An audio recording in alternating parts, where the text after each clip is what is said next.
Good morning, everyone, or good afternoon if you're on the East Coast. Thank you for joining us for Topcon Solutions AEC Collections Exploring Infrastructure Software webinar. My name is Diana Alarcon, and I'm the Marketing Events Coordinator here at Topcon Solutions. I just have a few housekeeping items before we start our presentation today. If you have any questions throughout the presentation, please look towards your GoToWebinar control panel, and you should see the questions pane. So feel free to insert any questions, and time permitting, we'll have a Q&A at the end of the presentation. If we don't get to your questions today or during the webinar, we will certainly follow up with you afterwards to make sure that all questions are answered. Today's webinar is being recorded and will be available for reference later on today, and you can locate any of our previously recorded webinars on our YouTube channel as well as on our website at topconsolutions.com. So as you know, this is a series. If you're interested in seeing part 1 and part 2 of this series, you will find those on both of the platforms, on our website, topconsolutions.com, and on our YouTube channel. So with that, it's my pleasure to present to you our presenters for today, Kevin Closson and Joshua Hickey. So everyone tune in for a great presentation. Take it away, guys. Thank you very much, Diana. Hello, everybody. This is Kevin Closson from Topcon Solutions, and appreciate everybody taking the time to join us today. And Diana, you put a little pressure on us. This great presentation, huh? Anyway, let's get rolling, huh? And my slide isn't changing here.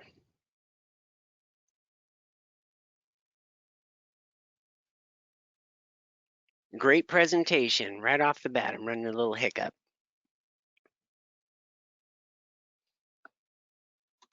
There we go.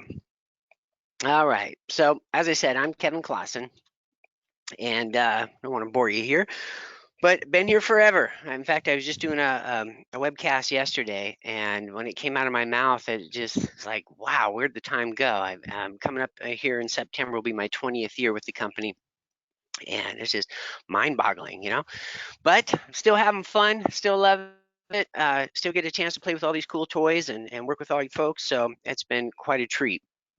My roles changed off and on throughout the years. As we all do, wear a lot of hats. Now I manage the technical team here, and I still definitely get my hands dirty wrestling with all the programs. My main focus now more is, as the slide says there, is in custom training or workflows, and really digging into people's styles templates. Boy, I tell you, something about those things. I don't know why I love them, but I do. And I'm sure I can't hear you, but I'm sure there was a collective groan throughout. They're just so granular, you know, and something about it I can lock on and pound away at them. But I do a lot of that, go in, take a look at people's processes, you know, suggest a few ideas, and I'd love to say it's all my ideas, but it's really what I learned from all of you.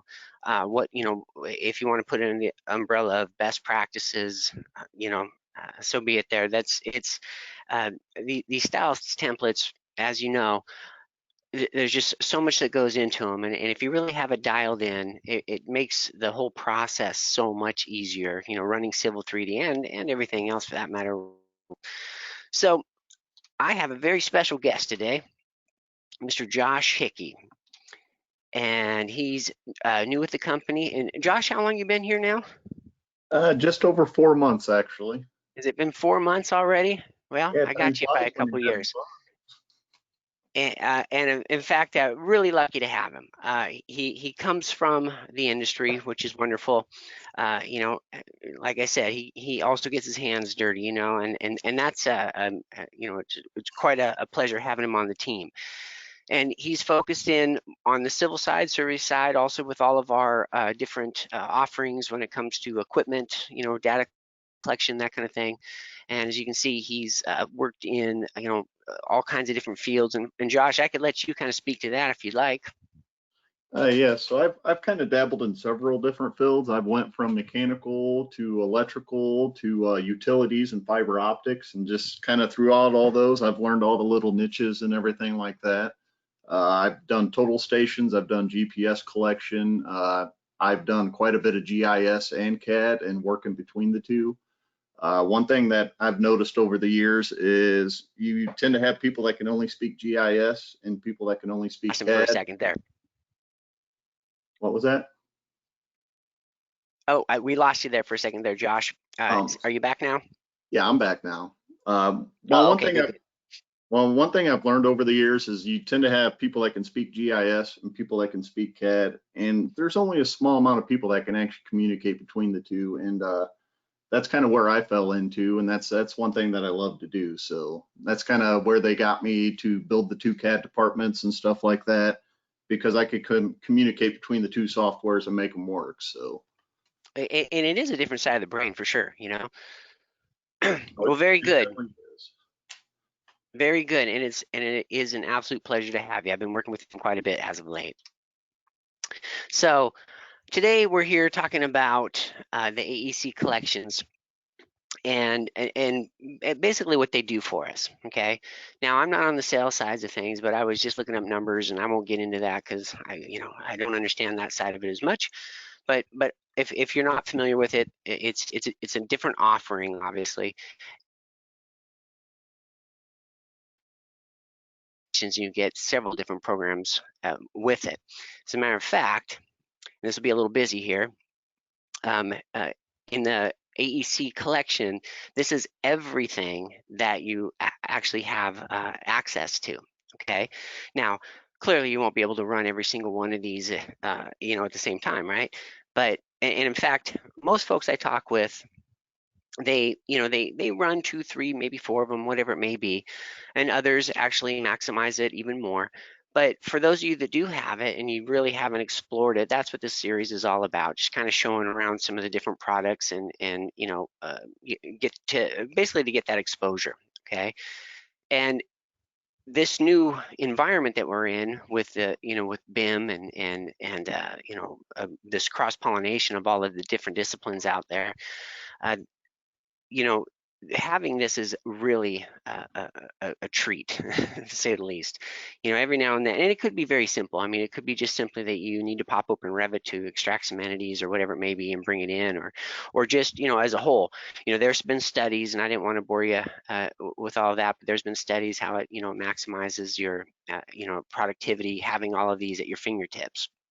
Now, today, when we were putting this together, we're going to focus on, you'll see the 3 core ones here: AutoCAD, Civil 3D, and a little bit of InfraWorks, and how they all relate and go together, and with the workflow and whatnot.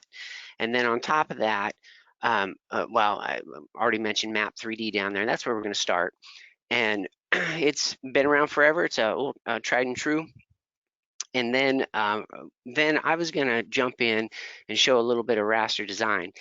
And obviously we have connections at Autodesk, and once or twice a year I get together with those folks, and it's always interesting. Well, right now we're not. Everyone's kind of working from home, but hopefully soon.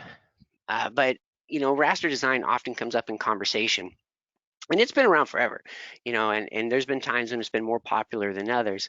But yeah, internally, I hear it all the time as they refer to it as sort of the secret weapon, or the best kept secret. I hear it all the time, and it really does have some neat tools in there. So I thought what I would do in this process is just bring in a little bit of that, show you some of it. It's not just for images. There's other little bells and whistles that you can dabble with, and I was going to show off a couple of those that hopefully you get something out of it today, where you can access it and use these tools, and it's not just watching another video. Hopefully we can get you an extra tool or two.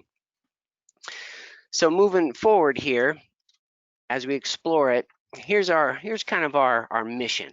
Okay, I'm gonna have Josh start up with Map 3D.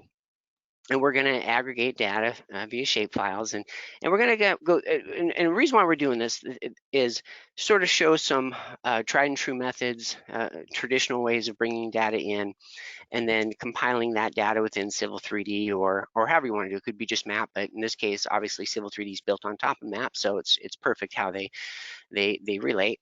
And we'll bring that in, and he'll show a couple of neat features with, you know, I don't want to steal his thunder here, so I won't tip my cards too much here, but you know, bring it in, and we'll show off some of the key settings and things, how, you know, how we can automate certain processes, and, you know, and sharing that data back and forth.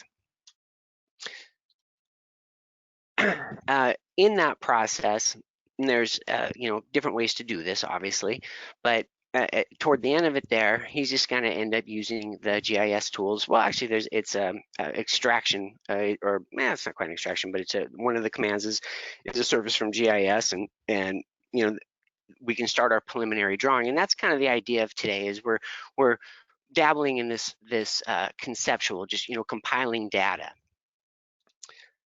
And then we'll take a look at that. We'll browse around, analyze the results, and then from there, we're gonna, you know, isolate a few pieces and kick out shape files of information that I'm gonna end up pulling into InfraWorks and play with. Okay, so it's all, they're all interrelated, different products.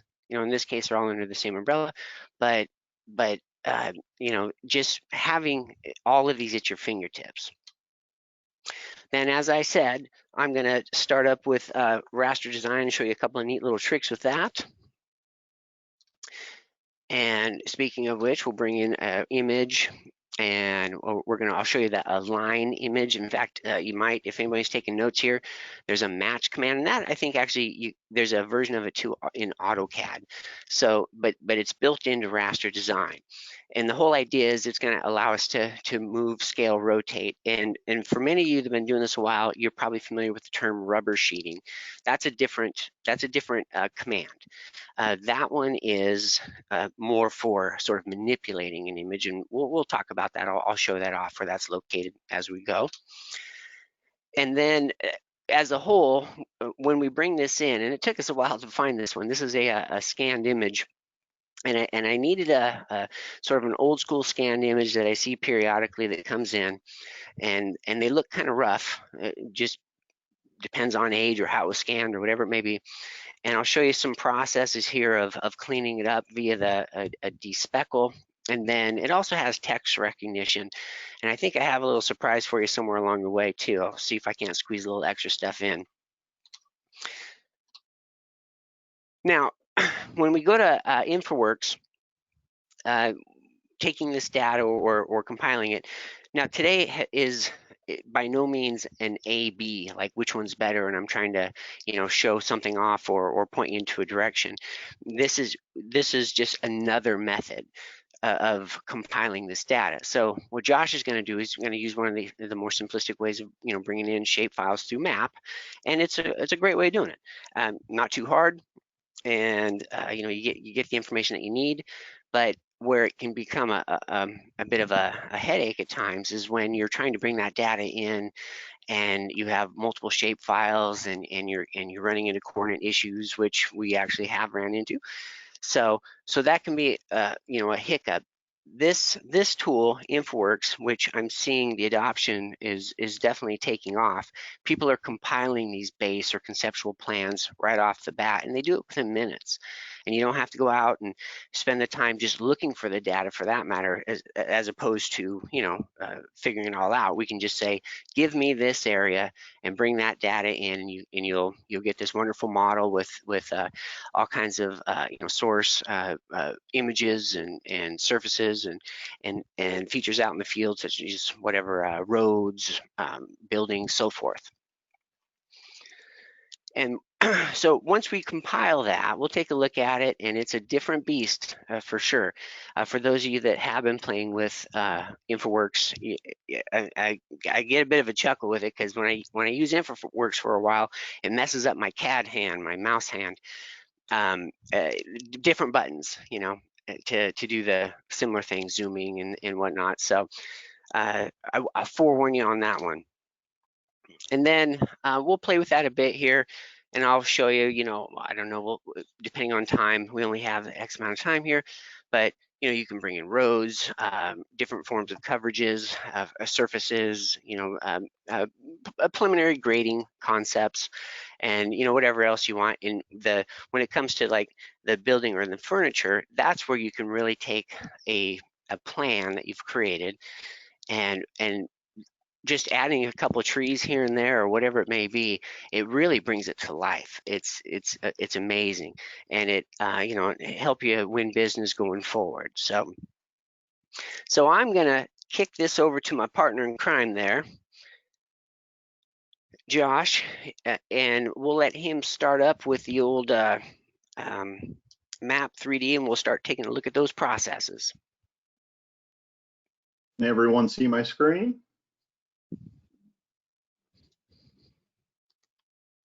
So I'm going to end up opening up a template file that we made up. It's basically just your out-of-the-box Civil 3D. I added a few layers just for this presentation and a couple of line styles and stuff like that, but it's pretty much out of the box. So I'm going to go ahead and open it up. Let's go to desktop. So here is our template file right here. As Kevin said, Civil 3D is kind of built on Map 3D, so I have Civil 3D open. I'm going to go ahead and toggle on over to our Map 3D. And all it is right here at the top, and you just go down to Planning and Analysis. So then we have a couple different shape files. I have a topo, building, parcel, road centers, even got some hydrology in there. So first thing I'm going to do is I'm going to connect to the elevations, which is the topo. Come up here to the home, click connect, and then it gives you this nice list of things that you can connect to. I mean, there's everything from ArcGIS connection to Oracle, MySQL. We're going to do a add shapefile connection. You end up having this nice little screen that pops up right here. I'm going to go ahead and click the shapefile button.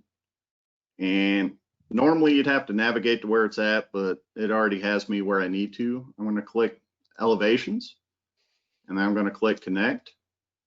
And then make sure that those boxes are checked. I'm going to click add to map. And as you just saw in the background, it added the topo for the area. So then at this point, I'm going to go ahead and do a map import, which if you go to insert, where's it at? There it is. And right here is map import, or you can type in map import and it'll do the same thing. I'm going to go ahead and click that. And it's going to open up a Explorer window. And of course, you got to explore to where the shape files are at. I'm already there since I did this earlier. And since we already did elevations, I'm going to kind of ignore that one, but I'm going to select the others that I have. Then I'm going to come down here and click OK. It's going to pop up this nice window right here. So then in here, you got a couple different options. The drawing layer, you can actually tell it to go on a drawing layer that you made, which these are the layers that I add to this template file. So we have buildings, and then I have B buildings. And I'm just going to go through and do this for all four of these shape files. There's the parcel. We have river. It's going to go on. Uh-oh, I accidentally selected the wrong one. There we go. And then we have roads. I'm going to go ahead and throw this on the roads layer. Then we also have this data option over here. What this allows is the GIS data that's attached to the shapefiles. You can actually pull those into AutoCAD. And I always end up pulling it in, all the info in. All you do is you just click these little three bars. You'll get this window that pops up, and you just click create object data. Now you do have the option, you can select what fields you want to bring in. I end up just bringing in all the information. My philosophy is you can never have too much information. So I'm not going to deselect anything. I'm just going to bring everything in. So I'm going to click OK there, and you got to do this for each one of the features. So I'm going to go ahead and do that. Now, unfortunately, all these shape files are line features, so you can't really attach an AutoCAD block to it. But say if you had a point feature, you could actually come over here, click here, and select a CAD block that you made, and it will actually pull the point in using that CAD block as a visual aid, I guess is what you could say. But since everything's line features, we're not even going to worry about that. Now, one feature that I really like and I use a lot is this gives you an option, say if these type of shape files from, buildings, parcels, rivers, roads is something that you do on a constant basis, you can actually save this profile and you just come down here, click save. I'm just going to overwrite this one. And what that does is I'm going to X out of this and it's going to pop this back up. Instead of having to do all those mouse clicks in order to, do the layers and stuff like that, you can actually come in, click load, and then you can click test, and it automatically fills everything in that you needed done. So that's everything that we just did beforehand, but instead of having to redo it, like you did last time, you can just save the profile, load the profile, and it's automatically going to fill all that stuff in. I do like to import my polygons as closed polygons. That's the way so it doesn't have any shading or anything to it. It just comes in as lines. And at this point, we're just going to go ahead and click OK. So then at this point, we have road centers that came in. We have the river that came in. We have the parcel that came in, the building footprint and stuff. One thing that I want to show is when we selected that object data, it actually brought that information in. So I selected this road center. As you can see, you got the route name. It's East Lake Avenue. It's a city street. And it brought in all the attribution of GIS in with it. Now, the one great thing about bringing that information in is you can actually make annotation that will go in and target what attribute you want, and it'll actually put the labels down. And all you have to do at that point is you just come up to annotate, and you click define templates. You'll click new, and we will just name this one just street. We're going to click OK, and then it's going to open up kind of like a block editing window. There is one command that you got to type in. There's not really a button for it, and if you guys want to, you can write it down. It is map and text, MAPANNTEXT. We're going to go ahead and enter that command. It gives you the option. If you have annotation that's already there, you can select it. Since we don't, I'm going to hit enter again and start from new. At that point, it's going to open up this. You guys kind of familiar with windows kind of like this. It's kind of like a dynamic text, dynamic block window. We're going to tag it as just street. I kind of typed one too many T's. As far as the value, you're going to click this little tree symbol over here. At that point, it's going to open this up. What you'll want to do is, since we're going to target object data, I'm going to open that up. Since we're going for the roads, I'm going to go ahead and open that up. And the one attribute that we're actually aiming for is the route name. That's the street name. And all I'm going to do is just highlight it, click OK. As far as this, you can come through, you can set your different text styles how you want, your text height. I'm just going to do 5 just for an easy number. You can choose what layer it goes on, color, line type, justification. I always do top and center. As far as rotation, this one's key for this. And the reason this is because if you go to select an auto label, it's going to make all the text come in left to right. Whereas if you do this feature right here, it will actually rotate it to align with the street. And all you do is you just select the 3 blocks. It's going to come up with an edit expression. You just click this little tree right here. You come to properties and then you select angle and you click OK. Click OK. Click OK, and then it's going to ask you where you want to put it at. It's best practice to always place it at 0, 0, 0, because that's going to end up being the base point of where the text is going to be. If your text is going to be, 12 inches away from the 0 point, it's going to end up placing it 12 inches away from the street. We're just going to do it at 0, 0, 0 though. And then just zoom out. I'm going to go ahead and select it so we can kind of see. Right there is what the text is going to look like. If there's no attribute in there, it's going to pop up just as the standard street. But if there's text in that field, it's actually going to pull that attribution and actually put the label in the drawing. So at this point, everything's good to go. We're going to close the block editor. I'm going to save it. We're going to click apply and OK. And then at this point, when you want to use it, you just come up to insert, which is right beside the define template. It's going to pop this up, and you can do multiple labels like this, whether you want to target addresses and stuff like that. So you can get a decent list in there, but since we only have streets, that's the only one that I have to select from.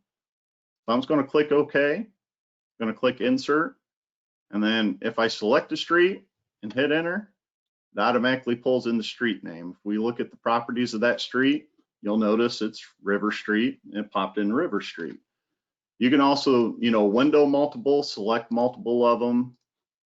Say if we want to come down here and I want a window and select 2 of them at a time, it'll automatically put the labels in on those.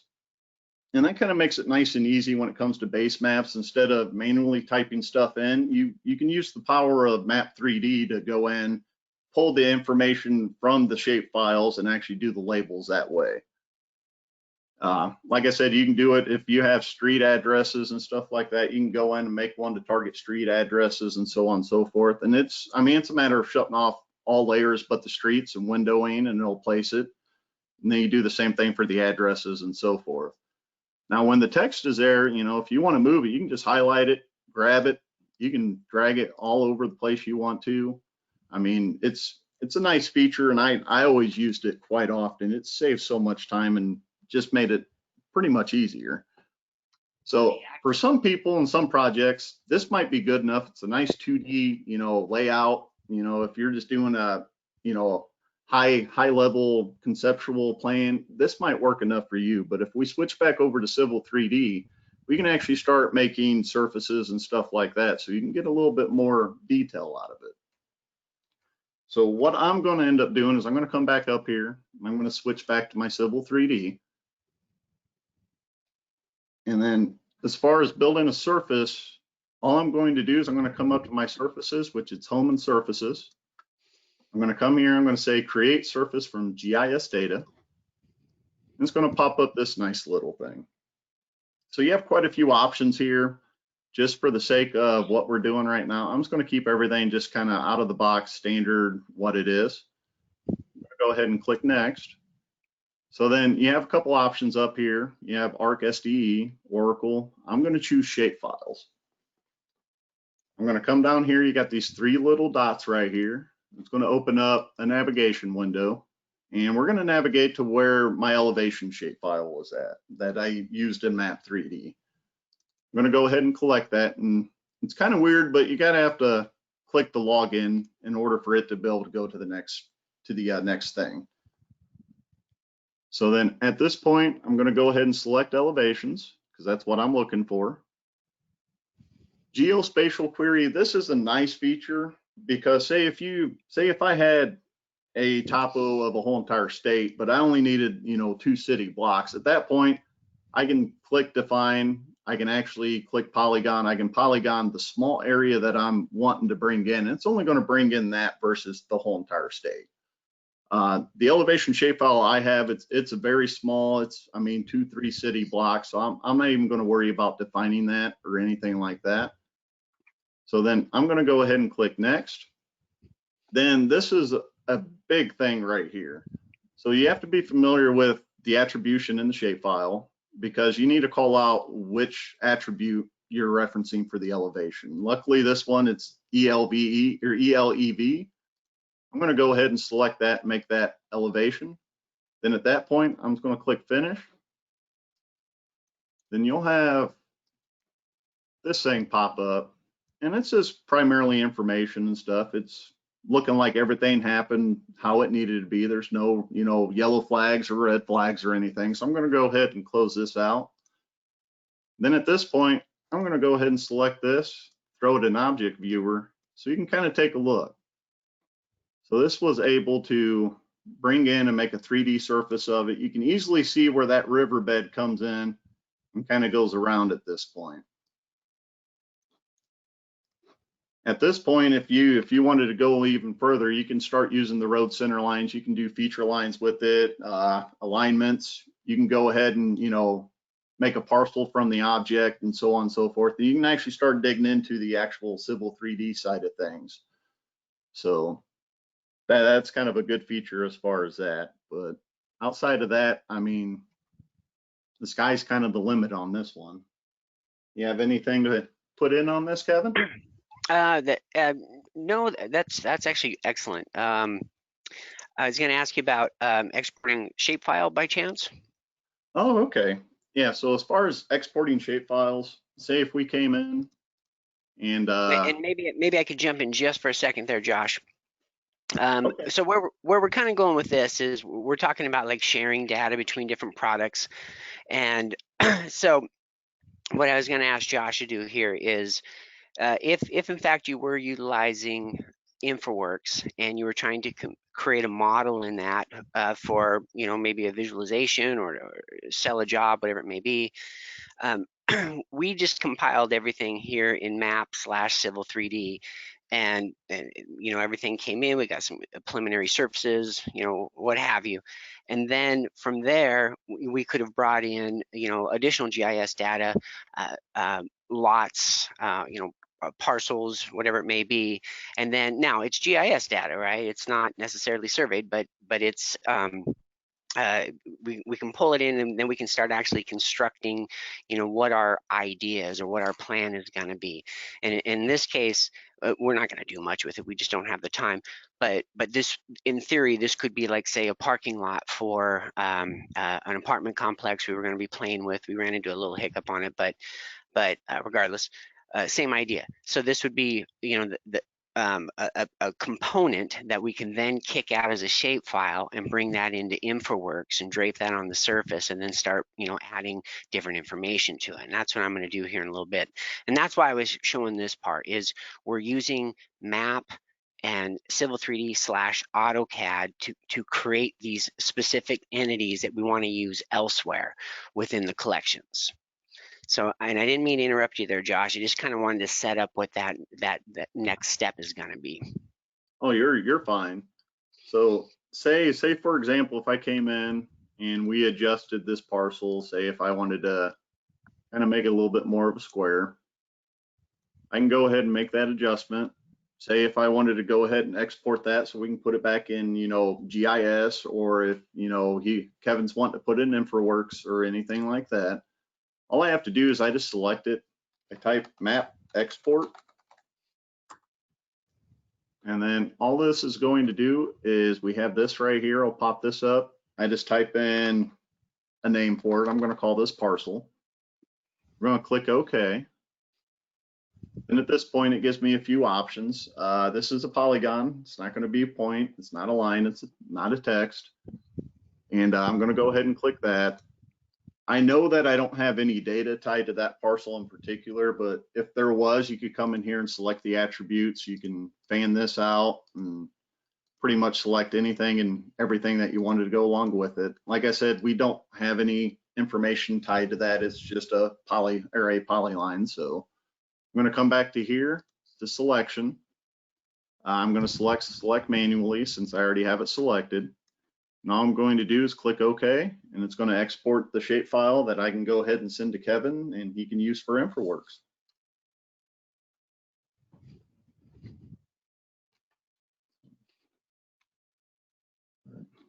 Great, thank you very much. Thank you very much, Josh.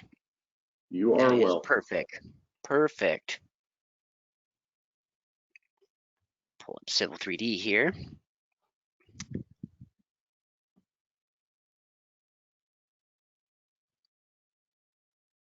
Okay, and hopefully everybody can see my screen now.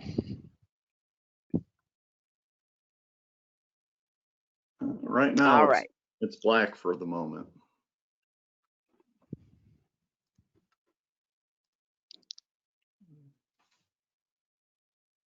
I'm just waiting for it to populate. Just let me know if you can see it or not.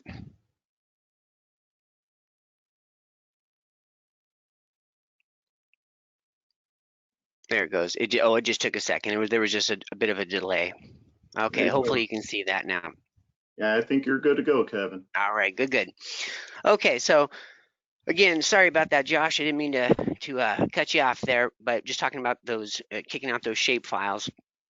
So we didn't have a dirty scanned image, if you will, that I wanted to use for this. So I'm jumping around a little bit different data set. But what we're looking at here is this information was actually brought in just like Josh was doing. So we just have a bunch of parcels here.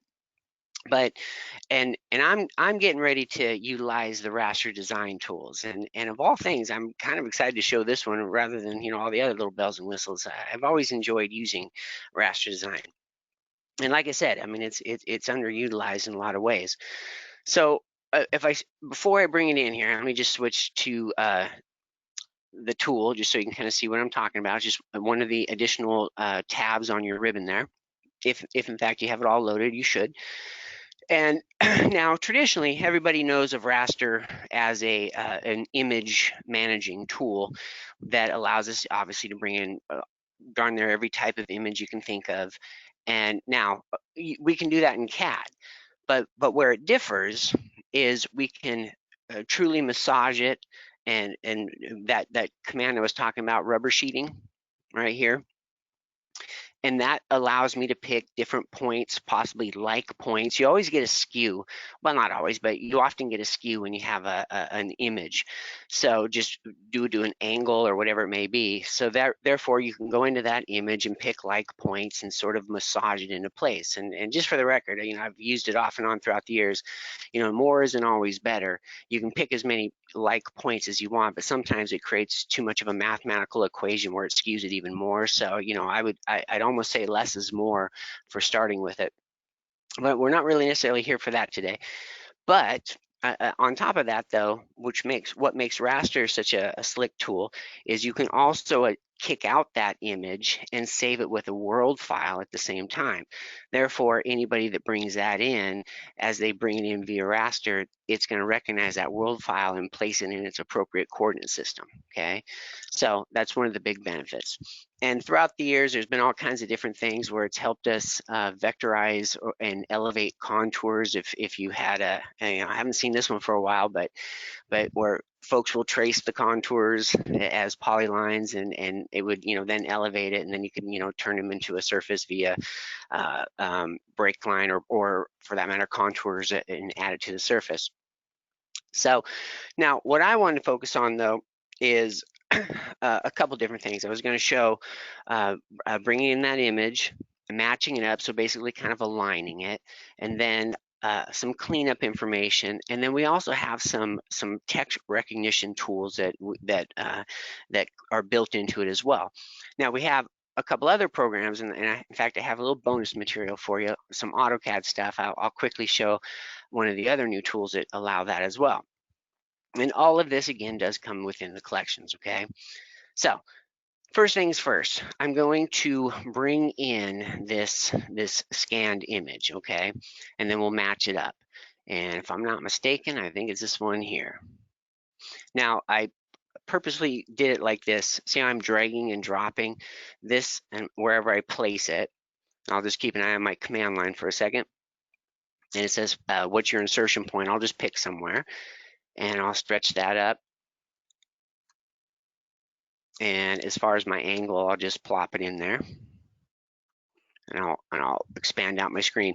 Now the reason why I showed that is I'm seeing more and more folks are doing this. There's different ways to bring in this stuff, but Autodesk has really gone to this neat a direction of dragging and dropping data into drawings, opening drawings that way, a lot of different things.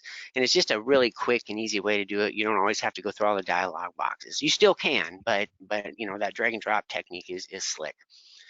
So what we're looking at here is, like I said, this image. This is a raster image. And if you zoom in high and tight, you can see how it's, kind of an old school scan where we can see all the pixels, or they're not quite pixels, speckles, I think they call them, something like that.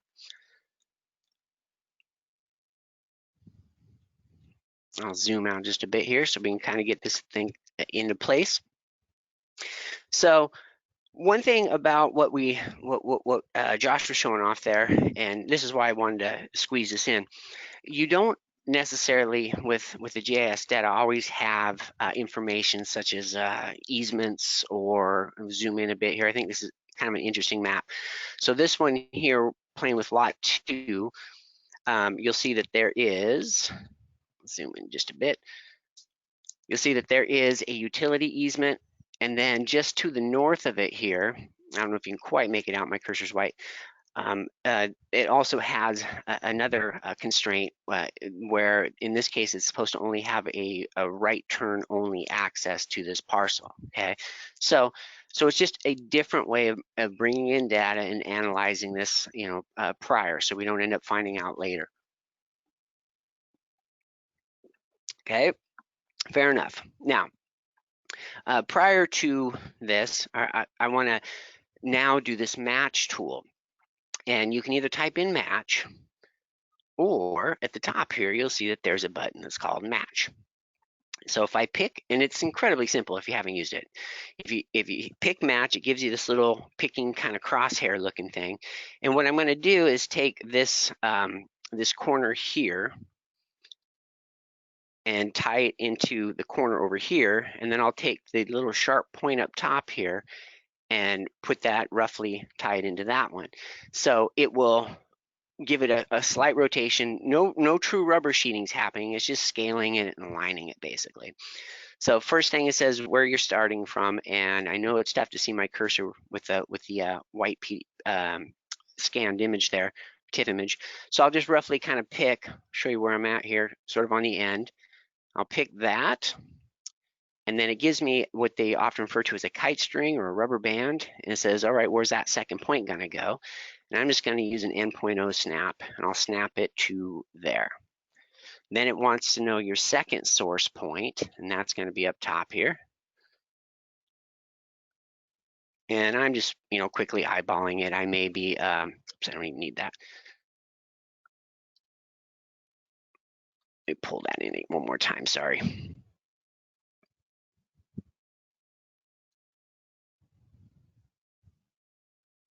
I'm not being too accurate. The hardest part is finding your cursor. Try that again. And then my second point was that little spike at the top, roughly. And I'll take it to the end point of this one. And zing, just like that. And you can see that there is a bit of a skew. Okay, now a little tough to see. So I'll make a couple quick changes here. I'll just grab, I can see a little sliver of that, of those parcels there. So I'll click on that and right click and do a old, what is it, select similar there. You'll see them all highlight. And I could use my properties, but I'll just drop down the parcels. Layer drop down maybe. Come on. I have so many programs open here, it's lagging just a bit on me. And I'll just make it blue, it's on my other monitor. There, now we can see that just a bit better. Okay. Come back to me. Now, first thing, I might grab that image and send that to back just so we can get a little better feel for it. And if we take a peek at this, how's it match up? Fairly well. And I could have probably made this more accurate with, taking more time and making sure I'm getting to those. But again, this is, this is an image that we're dragging and moving and on top of GIS data. And a friend of mine told me the other day, I thought this was clever, referring to GIS is, why they call it that? And they said, get it surveyed. I thought that was pretty clever. I think I was the last person to hear that. So anyway, all right, so good enough for our purposes, okay? And this is going back to, what Josh was doing there when he was kicking out those shape files. We can figure out where our parcels could go, and as well as, make sure that we're accounting for the different utility easements and setbacks and, whatever it may be. So far so good. Now I wanted to show some of the cool tools that make this a neat little powerful tool. So we've already aligned it and reviewed some of the data inside of there. Now I want to clean this thing up, okay? And where that gets done is going to be on that Raster Design tab, okay? And we're going to go to first, we're going to go to what's called Process Image. And what we're going to do is change the color depth.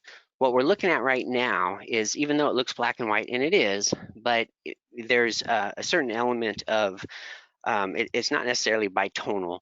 It's like shades of gray that are being used, almost a grayscale kind of concept. So if I say change color depth, and if I look down on my command line, you'll see that there's a couple of different options. And what I'm going to select in this case is bitonal.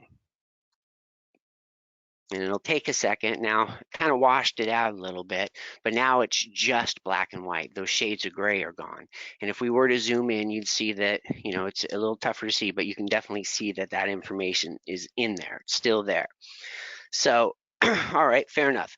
Now, different ways to work with this. If you wanted to leave it white like this, great. What I prefer to do on this, I'll move this out of the way a little bit. I'm going to go up to the cleanup drop down, and instead of working with it like that, I don't know, I think it's a little bit harder, and not to mention when I go to clean this thing up, this makes it considerably easier on top of it. So currently mine is set with that white background. I'm going to do an invert, and that will appear that it's, you know, it's just basically flip the two colors, okay? Flip the two binary colors. And now this is a little bit easier to read. So good enough. Now, you can see when I move it, you can see all the little speckles. And when we zoom in, we definitely have a lot of speckles. They're all over the place. So this may be something that I want to clean up. Now, it's also worth mentioning this has a vectorizing tool as well. We could be vectorizing a lot of this stuff. But right now, who knows what we want out of it? Maybe it's just in order for us to get a feel for, you know, the additional information, whatever it is. So I'm going to go ahead and despeckle this thing, and that's going to be done with that same cleanup button up here. Okay, and I'll zoom out just a bit for starters here. So I'll drop this down, and you'll see that there is a despeckle. And if I select that, it gives me these, again, picking crosshairs. And there's different ways to go about doing this. We could do the entire drawing, or you know, certain areas of it, or you can do polygons, whatever it is. But I'm just going to zoom in, and I'm looking at all these little dots. And for the record, I'd probably not pick the largest dot. Otherwise, you start knocking out text and things like that. But I'm just going to pick one of them. Oops.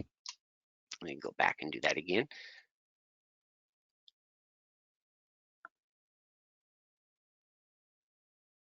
And I'll say, I'm going to do it like this. Let's grab an area. I actually went out of order a little bit. Okay, there we go. I just picked an area. Now I'll zoom in, and I could do the whole drawing, but I'll zoom in. Maybe I'll grab something like one of these, whatever it is. And it'll look like they all turn red, and they do. And there's nothing else I have to really do to this. I just have to hit enter, and the whole thing will clean it up in just that specific area. Okay. Now, again, you could have done the whole drawing. I just want to make sure I have multiple programs open at the same time, so I'm trying to not overtax this thing. My laptop's getting ready to take off, actually. It's hissing at me. So, all right, fair enough. Now, I may go back in, I may pick a little bit larger pixels, whatever it is, and just further clean this thing up, and you know, you have what you have here. So now, my next move, which I thought was kind of slick, is we can also look at this thing in a or with text recognition. That's referred to as OCR up here, and nothing to it. You just pick the button here, and it gives you a picking crosshair again. And I'll just kind of continue to work with this area that we were playing with here. The only thing you have to kind of do with this, or at least I would recommend, when I select, see how it gives me that rubber band again? You want to match it up to the angle of your text. Otherwise, it's harder on the program to figure out what that text is going to be. So just roughly measure it, and then wherever I want to take it to, I'll just, who knows, I'll just go down to roughly here. Good enough. And when I select all that and I hit enter, what it did on my other screen, I'll pull it over for you. It pulls up a dialog box and that we can zoom in on, and we can cross-reference this information. Now, this is what it sees in your workspace or model space there, and then down below here is how it's doing its best to you know, follow along with it And as I kind of poke through there, you can see some yellow markings. Now, if anybody's used this tool, I can say this. It's vastly improved. I'm not exactly sure what they did, but in 21, I've noticed that it works considerably better as far as just the text recognition. Normally, I see a whole handful of errors in here. If you did have an error in here, what it would do is it would highlight it down here in green, and it would, there's sort of a crossroad, very similar to Word, and then you make that decision. If there's text in there that doesn't make sense, like monumentation, I don't think is often in a lot of the dictionaries. So you could either add it in or just say, bypass it or whatever, and you can make those edits on the fly. So looks like we're in pretty good shape. So I'm just going to hit OK. And what you'll notice here, minimize that for a sec. What you'll notice here, if I zoom out a bit, is, and I'll move this over here so we can see it. It took all that text out, and like I said, we could have gone in and manipulated it from there. Now, I don't know if anybody cares about this, but I'm not the best typer in the world. I type with my elbows. So this can be a massive time saver if we in fact needed those notes. Then on top of that, you'll notice that it's just it's just M text, right? How it kind of starts out. But if you go into the editor with this thing, which I think is kind of slick, within that editor, I can right click and I can go into columns and say, give me dynamic columns, possibly manually height. So it's not just this, you're not just stuck in it. Now I can take, or with what you ended up with, now you can start splitting these around and fit it on your sheet better, something like that. Excellent.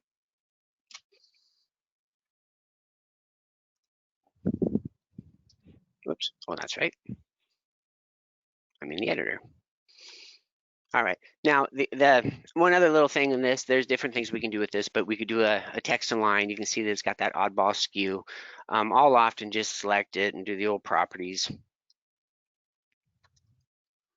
Pull that up and you'll see that it looks like there's a 1 degree rotation on that. So if I set that to 0, you're back to where you started or where you wanted to be from the beginning. Fair enough? So great tool, you all have it. I definitely have used the rubber sheeting a lot. That's a great one. The cleanup tools are excellent, and just a different way of getting data. So I'm gonna, well, I'll leave that up for now. Now, I wanted to squeeze this one in. This is an AutoCAD thing, but I think it's pretty slick. I'm gonna drop my workspace down and switch it over to AutoCAD for a second. And a similar tool, but this is referring to PDFs, okay? So in this additional drawing here, again, I switched to the drafting annotation. It's in AutoCAD too, but just to kind of keep it consistent. There's a insert tab. I can do a PDF import, and I'm kind of cutting to the chase a little bit on some of these things. And I'll grab this, I just have a drawing in here called existing conditions. Now, what this does when it pops up here in a second, come on, friend.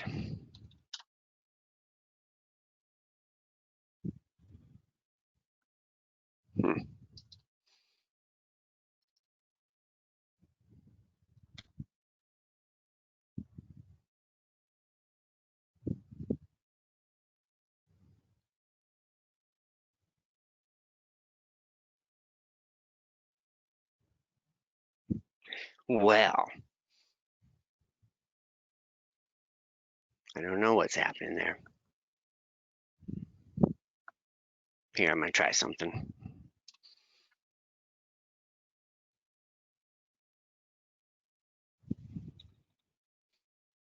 It's bogging down on me.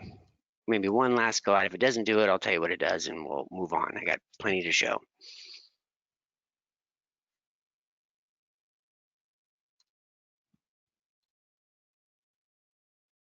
No idea. I should be seeing the dialog box, and I am not.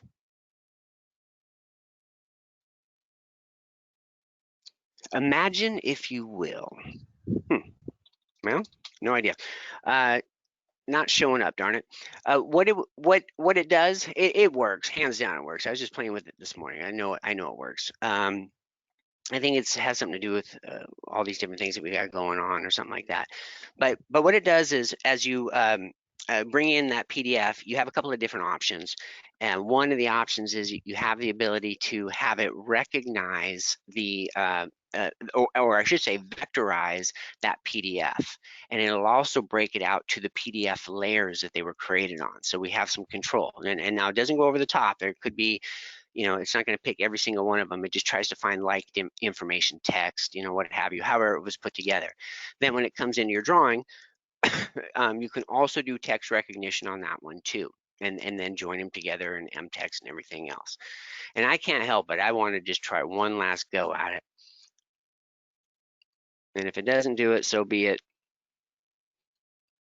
It just wouldn't be a webcast if something didn't work. That's all there is to it. And action. Yeah, I'm not getting a dialog box, no idea. I'll just hit escape on that. So anyway, it does work 100%, and does a very nice job too. The one little bell and whistle I was going to show is if you try that out, what you'll see in it is there's a checkbox down there. I forget the exact vernacular that they use, but it's sort of like jumps, gaps. That's not the exact term, but they use that term in raster design. And the idea to it is if you have, that's why I picked that PDF. If you have dashed lines, maybe contour lines, that kind of thing, it understands what kind of entity that it is. If you have it unchecked, it just comes as a bunch of little line segments. So it'll automatically connect all of those contours for you, or any dashed line type that you have, okay? So anyway, you'll have to take my word for it. I promise it does work. And if anybody needs it at the end here, I'll make sure I have my email. I'll get a hold of you if you need to see it. I have a feeling I'm going to have to shut it down and start it back up, but way it works. Okay, so now what we're going to play with a little bit is InfraWorks. And Josh and I, I'll blow that up there, had a little bit of a hiccup on some stuff. So, you know, I'm show a little bit different data, but I'll relate it to exactly what we're talking about here. And when he went through that process, that was nice, simple, easy, and effective, and allowed him to get the quick information that he needed for that preliminary drawing or that conceptual plan. In InfraWorks, if you haven't used it, it's such a slick tool, fun to use, and relatively easy to learn. And it is more and more becoming a powerhouse within the lineup of products. And what I was going to do here is go into this tool called Model Builder. So this is, you have to be logged in and it knows who I am and all that. And the job that we were looking at, I don't know if Josh mentioned it, but this is what Josh is. Did you say it was a couple blocks away from you or something like that? Yeah, this area is, I'd say, about 3 blocks away. It's actually under development right now. So I figured it'd be a good example for us to do so. And what was the name of it again? The city there? It is Plymouth, Indiana. That's right. I wanted to make sure I didn't put in something like Portsmouth. All right, Plymouth, Indiana. That's what I did earlier. So this tool, what it does is you can see that it has everything. And I've used this to build. I had some exchange students from China come to my house last summer, I think it was, and I used this tool, and you know, we figured out how to spell out their city and what have you, and we punched it in. So it's global. Okay, and we zoomed in on their little neighborhood and everything else, and that's exactly what this is doing. So I could punch in a location, I could punch in an address, or I actually could go over here and just browse and zoom around and figure out what I need. You can also pick, which I'll often do if I'm up in the Seattle area, like a structure or a well-known entity such as a Space Needle. I'll just punch that in, it takes me right to the Space Needle. So in this case, I'll just take that Plymouth, Indiana here, and where we were working on it, and Josh, you can correct me if I'm wrong, I believe it was down here, wasn't it? It is down there right where the Right river here. is, right by downtown. All right, so there's downtown. I think you're over in this area, aren't you? Right there on Pierce Street, actually, right across the river. It is. All right, wave, we can see you. So you zoom into the location, and you only have, it does it in meters. So you only have, what is it, 200 square kilometers to do all of this stuff, or it does it in metric, I should say. So we can convert it obviously to feet. So we're gonna zoom in, and we were looking at this area roughly down here.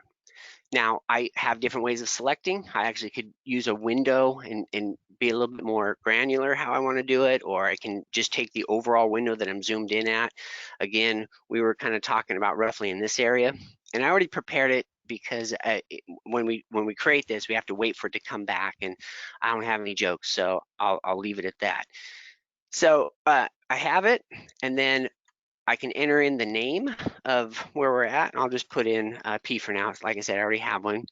And what it's gonna do is look in this area. When I say create model, it's kicking this information out, and then I'm gonna receive an email in a bit, and it'll probably take a few minutes. Like I said, I already prepared it, so we don't have to sit around and wait for it.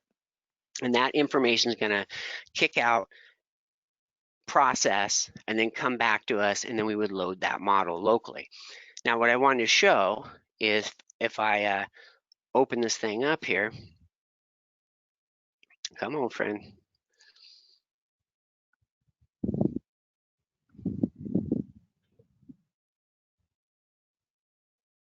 We just got a few more minutes, computer. Hang in there with me. And what we're looking at here is, you can see, here's that model. And there's that lot that we were talking about up in this area here. So it did a few things for us. There's a true surface there. There's roads that are open source. So that's where that information came from. That's USGS mapping. And obviously the imagery. We can change up the visuals to make things run a little bit better. You can see in this case, there's, you know, the depending on the sun and the sky, which we can actually do analysis with that as well, set the time of year. You can see shadows and everything else. And then all these roads could be laid in and, you know, added to it and so forth. But this might be exactly what you're trying to do and create, and then you can kick this information out into Civil 3D. Now, we're up against time a little bit, so I'm gonna kind of quickly whip through this thing. But what I could do, if let's say we put in a bunch of data, I'm gonna use a different drawing here. Unfortunately, some of the shape files didn't match up, so, and that's on our end. So what we'll do is, I'll jump to this other one to show it off a little bit, but once everything would be in place, this is where within InfraWorks, by the way, if you've used it or a little bit here and there, it's got a completely different look and feel now. But, and I like it better, for those of you that haven't used it in a while, possibly, it used to have all of the icons in your drawing, and it was easy to accidentally select them and, you know, that kind of thing. But, oh, you know, prior to kicking this out, I did want to show a setting or two. When you first create this, it defaults to, usually it's within meters, and it also has, in fact, I'll just go into the settings of it, that little settings tab up here. And if I look over here, here's our sliding on down this thing. I already set this, so it's already in place. But there's unit configuration, feet. You'll want to remember that setting because it starts off in meters. It doesn't change anything. It's just when you switch it over, all of your measurements and queries and that kind of thing will then now be in feet. And this one we left, I guess, is US survey foot. Okay, fair enough. And then as far as the zones or the projections, that's going to be on our manage tab here, model properties. And because I already set it, I think it's LL-84. That's the default one that it creates.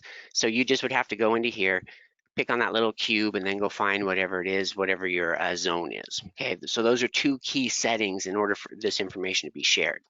And then at some point, you're going to end up, once everything's in place, and I just want to show a couple of cool bells and whistles here in a moment. At some point, when we've got this thing sort of ironed out, a lot of data immediately compiled, and it's all relative, and we've found our accuracy has been quite good with it too, as opposed or in reference to other GIS data. So I could go to the present share. I can export out an IMX file. That's the file type that goes back and forth between Civil 3D. If I had a polygon already drawn, or you can do it as a bounding box. And I'm just going to click real quick just to get something. This was I guess our subject matter. You can pick and choose where you want it. The hardest thing with this, I was talking about where it messes up your CAD hand, is as you're drawing that in, to end the command, you have to double click. Okay, that's the hardest thing to remember. And then you have like a target coordinate system, what it's going to, and then when you export that out, it looks like I already have one, which is fine. That information is going to be kicked out into an IMX file. Now, you can pick and choose too, by the way. Maybe I'll show that real quick. If I pull this back up and do that same thing, bounding box, I'll just quickly whip something in here. And what else is in there? I can use entire file. Oh, darn it, I'm not seeing it. We're just playing with it too. Well, we can reverse the process in Civil 3D. When it comes into Civil 3D, if I kick out the entire file, you may have multiple surfaces, multiple alignments. You can pick and choose, even though you've created that IMX file with everything. It's like a land XML file. As you bring it in, you can pick and choose which ones you want. Okay.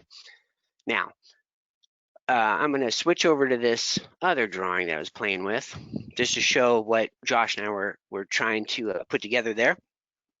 And we did run into a coordinate conversion scenario. The data that we had that was local had a interesting coordinate system. So we'll further play with that. And if anybody has questions, give us a shout. So I defaulted to this, and unfortunately, this is an Autodesk, but exact same idea. So I'll make sure that I explain exactly what I'm doing here.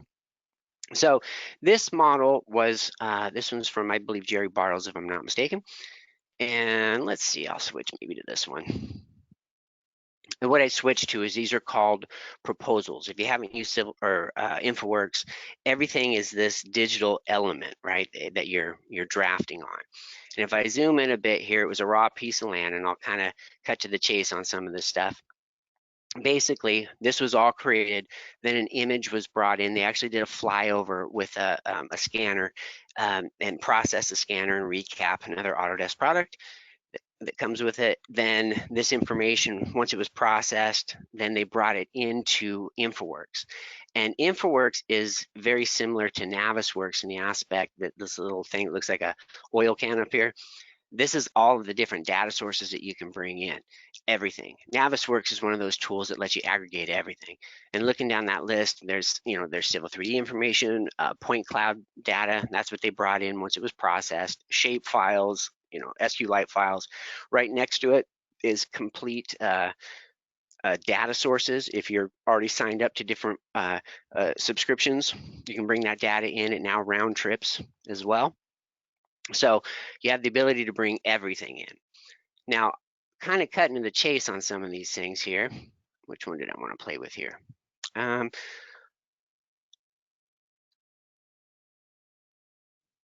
Again, the proposals, it's not like necessarily drawing. Yeah, I'll use this one. This should work.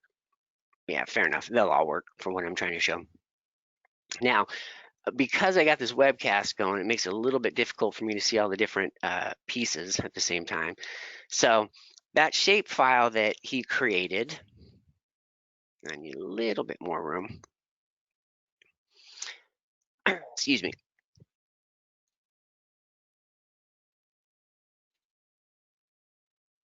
This is the exact same process.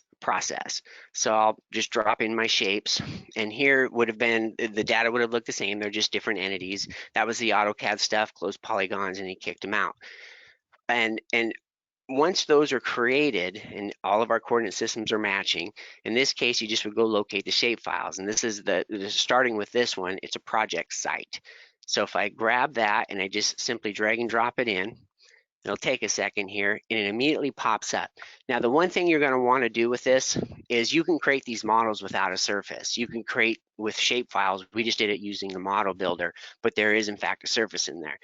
You'll want that because otherwise this line work that I'm bringing in, it doesn't exactly know where to go. Okay, so notice that the source, it automatically prompts me here. It says, what is the source? It's a vector. What is the type? And when I drop this down, it just needs to know what it is. In this case, it's going to be a coverage area. So a coverage is just a InfraWorks specific term that's like a coverage of a surface that we can actually apply materials to or rendered images to and do additional information from there. So looking down here with the rules, that's the one I want. Let's see. Yeah, so I'm going to just quickly do this because I know I'm up against time. What are we looking at here? Oh my goodness, we are out of time. Let me just quickly whip this out and I'll get you on your way. So I'll just say I'll make this grass, and once that's set, I can close and refresh it, and it'll take a second. And you'll see that this actually draped on that much higher end surface and scanned image that came in. Perfect. Then our next move on this, I'll just kind of whip these out here real quick. This one happens to have a parking lot. There's a shape file. I keep wanting to look for these little red ones. And I'll bring this one in, and it's going to be that same idea. And I only got a couple quick things to show on this. So same idea. What's the type? Again, this is going to be a coverage, which is, and I'm going to have a drape on that surface for starters. The rule set here, I'll go with, I don't know. Sorry here, friends. I'm going to just try to quickly create something like doesn't matter what it is, something darker. Good enough.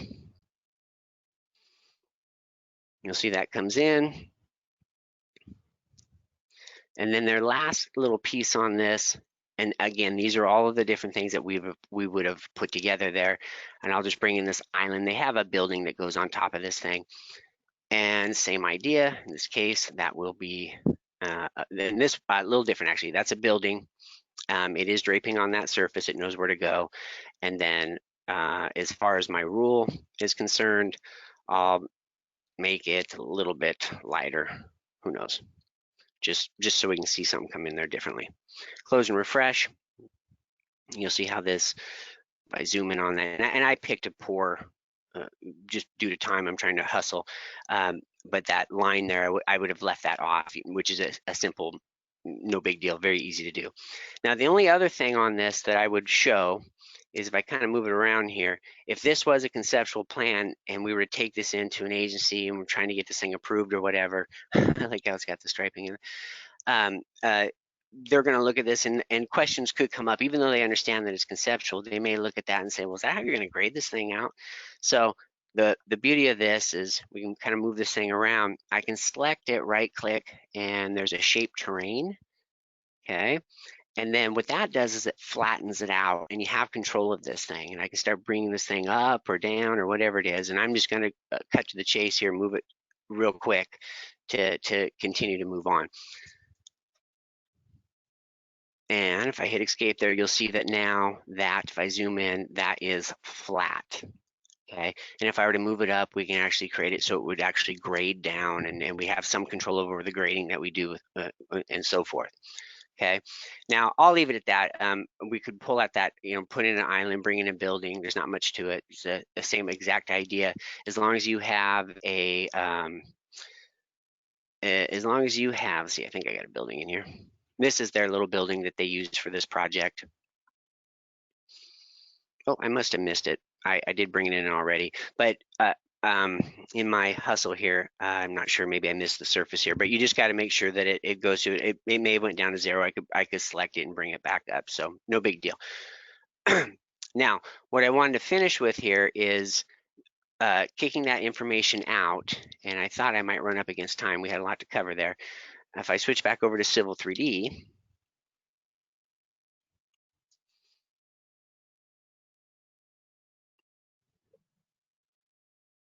what we did on this is same idea. I was going to throw in some trees and everything else, but in being sensitive to everybody's time here, that's what really makes the program. In fact, I may in a second just I put something together just so you can see it. But anyway, after it's all said and done, we would then just reverse the process. I'd switch back over to Civil 3D. Excellent. And then I would slide on over from Civil 3D. I can then bring in or insert tab and then bring in the InfraWorks model. just a click away, and this will pop in. I already did it here because I had a feeling that we might run up against the time. We can go out, browse, get the model.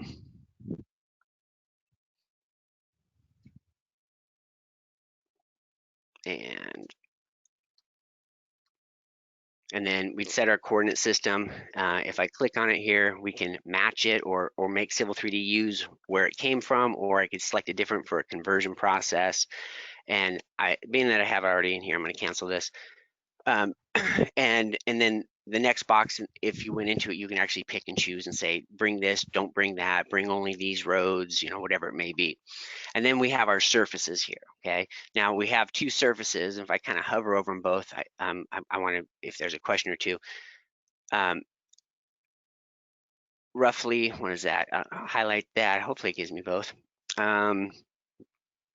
We're at 797, and then we did have some discrepancies on this. 789. So that's the same one though. Well, anyway, those two surfaces there, I was going to go through a process of closing them down and then doing like a volume, creating a volume surface, and then doing a comparison. But we found that they're relatively close, but the data sources are different, and there is no getting around it. You may have to make a few adjustments here and there. That's just the way it works. But in this case, that's the whole idea. Is it's a conceptual plan, and if we again further refine that data coming from InfraWorks with like we were mentioning there, a point file or whatever it is, or a scan or whatever. Let's pop this one open here and switch over so you can see what I was talking about here. I think I call this one features. So it goes from a very, and this is a little silly, but you can get the idea. I just started plopping trees in, and that's that building there. And you can see how, and there's different levels of detail to make things a little bit smoother. You can turn those off, but if I really zoom in high and tight on these trees, you can see how detailed they can be. And very, very easy, incredibly easy to create animations and everything else. I just put in some hedges and that kind of thing. So I am going to end it there because I am long. And let me pull up that slide.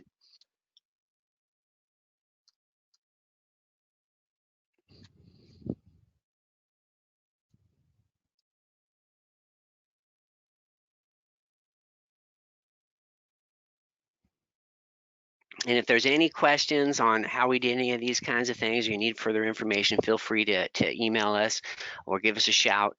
I'll be in the office today actually for a bit. And I really genuinely thank all of you for taking the time, and sorry that ran a little bit long. And Josh, I appreciate you hanging in there as well. He actually is in Indiana. So I already mentioned that sort of, but he's actually over there. We're doing this all remotely. So thank you very much. And if there's a question or two or whatever it is, I can take that. Otherwise, feel free to contact me after. Thank you, everybody. Have a wonderful day. Thank you.